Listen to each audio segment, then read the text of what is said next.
আসসালামু আলাইকুম গাইস, কেমন আছেন সবাই? আশা করি সবাই আল্লাহ তাআলার অশেষ মেহেরবানিতে সবাই ভালোই আছেন। আমি আলহামদুলিল্লাহ অনেক ভালো আছি। আর ভালো আছি বিধায় আজকে নতুন একটা ব্লগ নিয়ে আপনাদের সামনে হাজির হলাম। আশা করি আপনারা ভিডিওটা কন্টিনিউ করতেই থাকবেন। তো গাইস, দেখতেই পাচ্ছেন আমরা ছোট্ট একটা সাঁকোর উপর দিয়ে এখন যাব। আমাদের গন্তব্য একটা বড় ব্রিজ আছে, সেটা কিছুক্ষণ পর দেখতেই পাবেন আপনি। দেখা যাক আমি পার হতে পারি। এখান থেকে যে আমি পড়ে যাই মোবাইল সহ, আমি পুরোটাই ভিজে যাব। আর আমার সাথে আছে আমার এই যে সাইদুল চাচা। চাচা একটু শরম করতেছে, মানে ক্যামেরার সামনে আসতে। শরমটার কারণ হচ্ছে যে তার মানে ইয়েতে লুঙ্গি। তো কথা সেটা নয়, আমি তার লুঙ্গি তুলি নেই। ফ্রেম যেভাবে আমি ভিডিওর ফ্রেমটা নিয়েছি তাতে তার লুঙ্গি ওঠে নাই, যাতে চাচা আরো বেশি করে শরম না পায়। আমি আসলে এই পাশে যাইতে ধরছিলাম, ওই পাশে গিয়ে দেখি মানে রাস্তা শেষ। আমি সাইদুলকে অবশ্য বললাম যে হচ্ছে ওই পাশে রাস্তা নাও থাকতে পারে, এখন যে পানি রাস্তা ভাঙ্গা যাইতে পারে। তো ঘাটতারামি করে বললো যে হচ্ছে না, রাস্তা আছে, আমি ভালো করেই জানি। গিয়ে দেখলাম যে ওই পাশে রাস্তা নাই। আর দূর থেকে দেখলাম যে আমি যে ব্রিজটাতে যাব ওই ব্রিজটা ভাঙ্গা গেছে। আমি কিছুক্ষণ পর সেটা আপনাদেরকে দেখাবো, ভিডিও স্কিপ না করে আপনারা দেখতেই থাকেন। আবারও হচ্ছে আমার সেই কাঙ্ক্ষিত সাগর কাছে আমাকে আসা লাগলো, মানে ওই পাশে আমরা পৌঁছাতে পারি নাই। আবার আমি পার হই। চাচা ক্যামেরাটা ভালো করে ধরো বাবারে। ধরছি ভাই, এবার ক্যামেরা ধরতে পড়িস নি। শেষ পর্যন্ত আমি সেই কাঙ্ক্ষিত জায়গা থেকে আসলাম। কাঙ্ক্ষিত জায়গা বলতে আমি হচ্ছে ওই সাঁকোটার কথা বলতেছি। কিন্তু আমি আমার যে মূল টার্গেট ওই ব্রিজটা, যে ব্রিজটার কথা এতক্ষণ থেকে বলতেছি, ওই ব্রিজটাতে এখন পর্যন্ত আমি যাইতে পারি নাই। এখন আমি হচ্ছে বাঁধের উপর দিয়ে হাঁটতেছি। আমার মূল লক্ষ্য হচ্ছে ওই ব্রিজটা। আর ব্রিজটার সাথে তো পানি আছে, জানি না ব্রিজটা ঠিকঠাক আছে কিনা। তবে যতদূর আমি জানি, মানে শুনলাম আর কি, ব্রিজটা নাকি ভাঙ্গা গেছে। তো দেখাই যাক ব্রিজটা ভাঙছে নাকি এখন পর্যন্ত ঠিক আছে। আর আমি সেই কাঙ্ক্ষিত ব্রিজের কাছাকাছি চলে আসছি। এই যে যদি একটু আপনাদেরকে দেখাই, জানি না দেখাতে পাচ্ছি না, ওখানে অনেক মানুষ। ব্রিজটা দেখা যাচ্ছে না। ব্রিজটা নাকি কিছুক্ষণ আগেই ভালো ছিল, মানে পানির স্রোতের কারণে ধাক্কা দিছে, ব্রিজটা নাকি ভাঙ্গা গেছে। যার জন্যই এপারের ওপারের মানুষ একটু দুশ্চিন্তায় পড়ে গেছে যে তারা কিভাবে পার হবে। তো দেখি ওখানকার কি অবস্থা। চাচার কথাই অবশ্য সত্য যে এতের মানুষ যেতে ঘুরি যাও, এতের মানুষ অতি ঘুরি যাও, মানে রংপুরের ভাষায় তিনি বলছে। কারণ এটা রংপুরের মধ্যেই, মানে সুন্দরগঞ্জে যাওয়ার কোনো অপশন দেখতে পাচ্ছি না।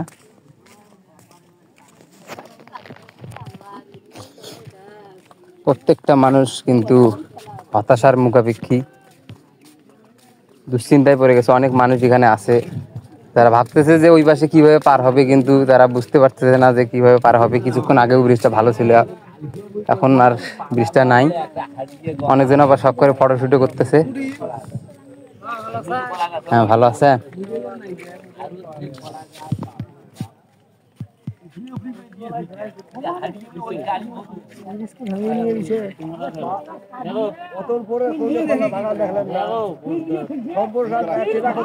এই বর্ষার সময় আমরা নদী দেখতে আসি একটু মজার ছলে, কিন্তু নদীর পাড়ের মানুষেরা যে কত দুঃখে থাকে এই সময়, সেটা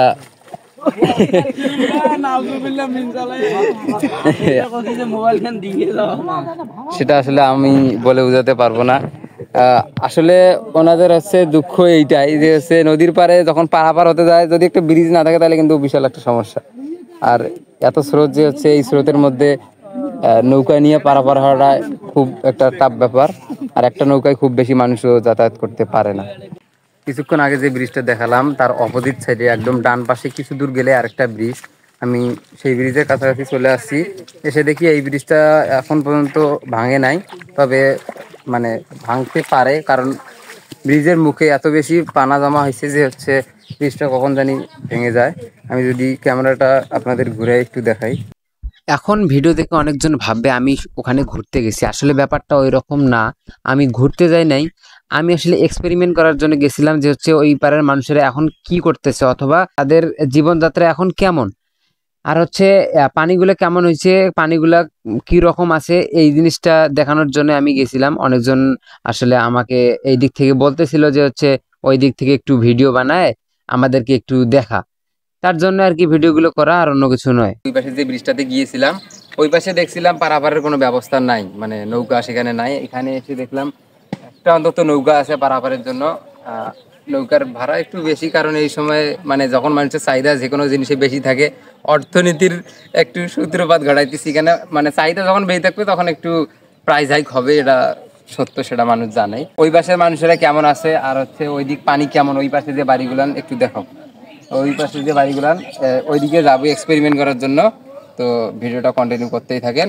আর আমরা পার হবো এখন নৌকা দিয়ে, নৌকাটা ওই পাশে গেছে, যখন আসবে তখন আমরা দুইজনে সেখান দিয়ে পার হব। এখন আমরা নৌকাতে যাচ্ছি, ওই পাশে যাব নৌকা দিয়ে, আর হচ্ছে দেখবো ওই পাশের মানুষেরা, মানে ওই পাশের মানুষের এই বর্ষাকালীন সময়ে তাদের জীবনযাত্রা কেমন, এটাই আপনাদের একটু দেখানোর চেষ্টা করব।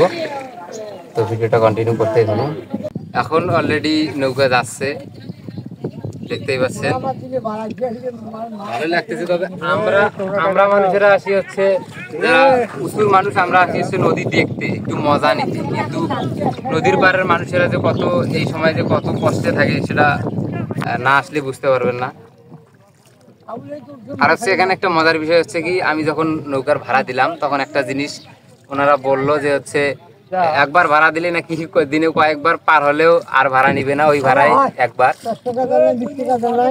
হ্যাঁ 20 টাকা দিচ্ছি, সেইটাই কইলাম। আর এই পাশে কিছু মানুষ বেশ কষ্ট করে পানাগুলো সরাইতেছে এই জন্যই যে হচ্ছে আগে যে ব্রিজটা আমি দেখাইছিলাম ওই ব্রিজটাতে এই পানাগুলো আটকে স্রোতের টানে কিন্তু ব্রিজটা ভাঙ্গা গিয়েছিল, আবার এখন এই ব্রিজটাতে এসে আটকেছে। এখন যদি এই পানাগুলো না সরায় তাহলে এই ব্রিজটা ভাঙ্গা যাওয়ার সম্ভাবনা অনেকটাই থাকবে, যার কারণে অনেক পরিশ্রম করে হলেও পানাগুলো সরাইতেছে। এন্ড ফাইনালি গাইস, আমরা কিন্তু নদীর অপর প্রান্ত থেকে আরেক প্রান্তে চলে যাচ্ছি। এখন আমরা সামনে গিয়ে দেখবো যে ওই দিক কেমন পানি আছে, আপনারা সাথেই থাকুন। তো নৌকা থেকে নেমে কিছু দূর আসার পর আমি দেখতে পেলাম সামনে রাস্তার মধ্যে পানি। আসলে এই দিক খুব বেশি পানি নাই, আমি যতটা মনে করেছিলাম আসলে এই দিক অতটা পানি না। তো আর একটু সামনে গিয়ে দেখা যাক কতটুকু পানি। এখন আমি পানির মধ্যে আছি, এটা হচ্ছে রাস্তার মধ্যে, এতগুলো পানি হয়েছে জানি না, দেখাতে পারছি না। এই যে আমার পাটা একটু দেখেন, পানির মধ্যে আছি। এ সাইদু ডুবি যাবার নাই তোরে, ওটা আল্লাহ যত যাই ততখানে ডুবি যাইবা। আরে আর আমার ভিডিওর মধ্যে দুইটা জিনিস সবসময়, যারা আমার ভিডিওগুলো কন্টিনিউয়াসলি দেখেন তারা দুইটা জিনিস লক্ষ্য করবেন, যে হচ্ছে আমি তুমি বলতে বলতে রংপুরের ভাষা বলে ফেলি। আসলে আমরা রংপুরের মানুষেরাই এমনই, মানে আমি তুমি যদি বলিও তার ফাঁকেও মানে রংপুরের যে আঞ্চলিক ভাষাটা এটা চলে আসে, এটা আসবেই। আর হচ্ছে আমরা তখন স্যারদের সাথে অথবা অচেনা মানুষের সাথে কথা বলি, আসলে ওই আঞ্চলিক ভাষাটা চলে আসে না। কখন আসে? যখন হচ্ছে আমরাই কথা বলি, একটু স্টাইল নিয়ে আমি তুমি করে বলার চেষ্টা করি, তখনই আসলে আমি তুমির মাঝে মই তুই এসব ঢুকে যায়। আমি এখন আছি এই জায়গাটাতে, এই জায়গায় একটা ব্রিজ নির্মাণ করা হচ্ছে, যাতে ওই পাশের পানি অথবা এই পাশের পানি সহজেই পারাপার করতে পারে। আর আমি এখন এই পাশ দিয়েই আসলাম। চাচা ও এই পাশে যাও, এই পাশে কালা দেখা যায় তোমাকে, কি তোমার এডে আসিয়ে কেমন লাগছে বাহারে? খাইয়ে দুল ওরফে চাচা আমি কথা বলবে না, কারণ 2 দিন আগে তার ব্রেকআপ হয়েছে। কেমন করে জানছি